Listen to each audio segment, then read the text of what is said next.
Bismillahirrahmanirrahim. Apabila dikenangkan semula memori tanggal 31 Ogos 1957, Pekikan Merdeka oleh mantan Perdana Menteri Malaysia yang pertama, Tunku Abdul Rahman Putra Al-Aj. Pekikan itu memberikan isyarat bahawa kita telah bebas daripada cengkaman penjajah dalam suatu siri penjajahan kuasa barat selama 446 tahun. Persoalannya, adakah kita mahasiswa sudah bebas dari penjarahan jiwa dan kebajikan kita? Adakah kita sudah memaknai secara total makna mahasiswa yang dulunya menjadi kebanggaan dan tempat pengharapan rakyat disanjung dan diangkat di pelosok kampung, terdengar suaranya di celahan kota? Terima kasih diucapkan kepada pengurusi majlis. Seterusnya, sahabat peminato Himpunan Mahasiswa Bangkit serta para penonton yang saya kasihi sekalian. Assalamualaikum warahmatullahi wabarakatuh dan salam sejahtera. Terlebih dahulu, saya ingin ucapkan tahniah kepada Yang Amat Berhormat Datuk Seri Ismail Sabri atas pelantikan sebagai Perdana Menteri Malaysia yang ke-9. Tahniah juga diucapkan kepada Yang Berhormat Datuk Seri Dr. Noraini binti Ahmad atas pelantikan menjadi Menteri Pengajian Tinggi.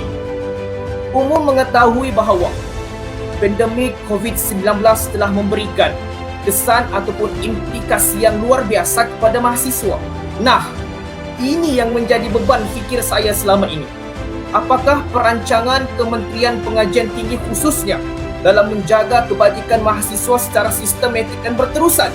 Adakah ia sama seperti sebelum ini atau ada penambahbaikan pada kali ini? Berkenaan isu kebajikan mahasiswa juga turut terjejas yang melanda di kalangan mahasiswa sepanjang pandemik ini berlaku. Antara perkara yang terjejas adalah dari segi akademik pelajar, ketiadaan peranti seperti komputer riba, masalah capaian internet dan keperluan untuk melanggan kuota data internet yang tinggi dalam sehari telah menyukarkan para pelajar melakukan aktiviti pembelajaran. Terdapat mahasiswa yang terpaksa keluar dari rumah lebih 2 kali dalam sehari untuk mencari capaian internet bagi menghadiri pembelajaran atas talian. Lebih menyedihkan lagi, terdapat mahasiswa yang tidak dapat menghadiri pembelajaran atas talian kerana tidak mencukupi wang untuk melanggan kuota data internet. Bahkan ada juga yang terpaksa berkongsi peranti dengan adik-beradik yang lain yang turut menjalankan pembelajaran atas talian dari rumah.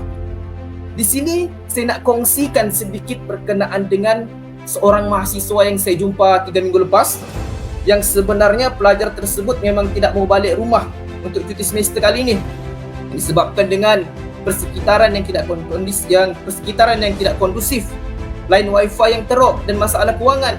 Namun disebabkan adiknya yang baru masuk matrikulasi dan tiada laptop untuk buat kerja, maka dia ambil keputusan untuk balik ke rumah dan dia berhasrat untuk menangguhkan pelajarannya sekiranya dia balik rumah ni pada semester depan dia nak extend dia punya pengajian.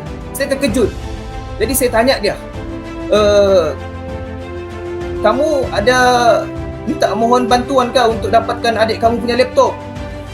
Dia cakap ada. Tapi malangnya, orang yang dia jumpa tu bagi jawapan, banyak lagi orang susah yang perlukan bantuan, bukan kaujak yang susah. Maka bermula dari situ, dia langsung tidak mau minta bantuan dengan mana-mana ahli politik. Yang dia jumpa tadi tu ahli politik, segelintir ahli politik di kawasannya. Sebab sekarang ni pelajar tu lah yang bantu mak dan adiknya. Itu pun nasib baik ada duit buat beasiswa kerajaan negeri yang dia dapat untuk menampung ibu dan adiknya. Maknya memang tak kerja sudah, dah bercerai. Ni masalah dia luahkan sendiri dengan saya. Dan budak ni pun seorang mahasiswa yang bijak. Setiap sem dapat 3.9 dia punya keputusan, pointer. Walaupun 2 semester berada di rumah yang melaksanakan pembelajaran atas talian dengan persekitaran tidak kondusif, dengan masalah keluarga lagi, dengan line wifi yang teruk, tetapi dia boleh beradaptasi dengan keadaan tersebut serta dapat keputusan yang cemerlang dalam peperiksaan. Inilah salah satu mahasiswa yang perlu kita bantu, sangat perlukan. Jadi pihak yang sepatutnya perlu bersama-sama dalam menangani perkara ini. Mahasiswa perlu peka terhadap rakan-rakan yang lain. Jika mengetahui ada rakan yang menghadapi masalah tersebut, terus salurkan maklumat kepada pihak universiti. Selain itu, pihak universiti maupun KPT perlu bekerjasama dengan mana-mana syarikat telco dalam memastikan mahasiswa dapat mengikuti pelajaran akademik dengan lancar tanpa perlu mengeluarkan wang yang berlebihan untuk membeli kuota internet.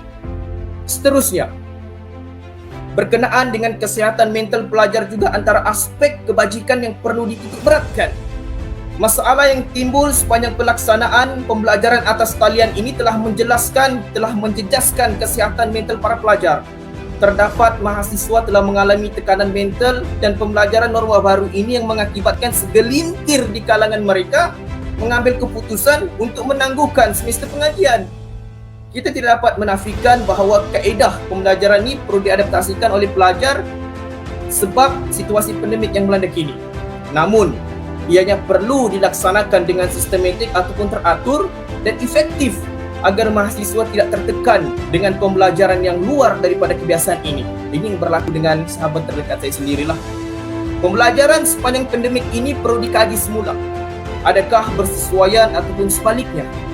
Perkara ini tidak hanya perlu dibebankan kepada pihak universiti saja.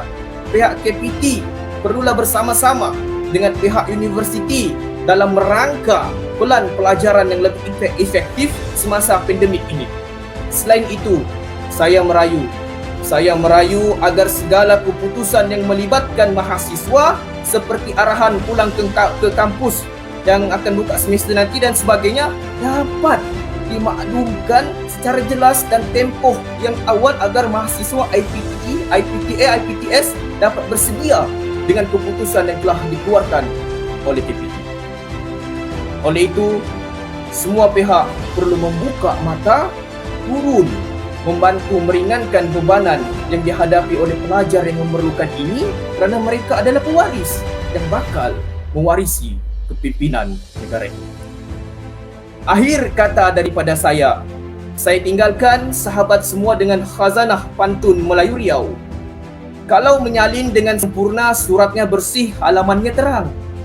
Kalau memimpin dengan bijaksana, rakyatnya kasih, Tuhan pun sayang. Sekian, Assalamualaikum warahmatullahi wabarakatuh. Smart, sedia menerajui aspirasi sejagat. Sekian, terima kasih.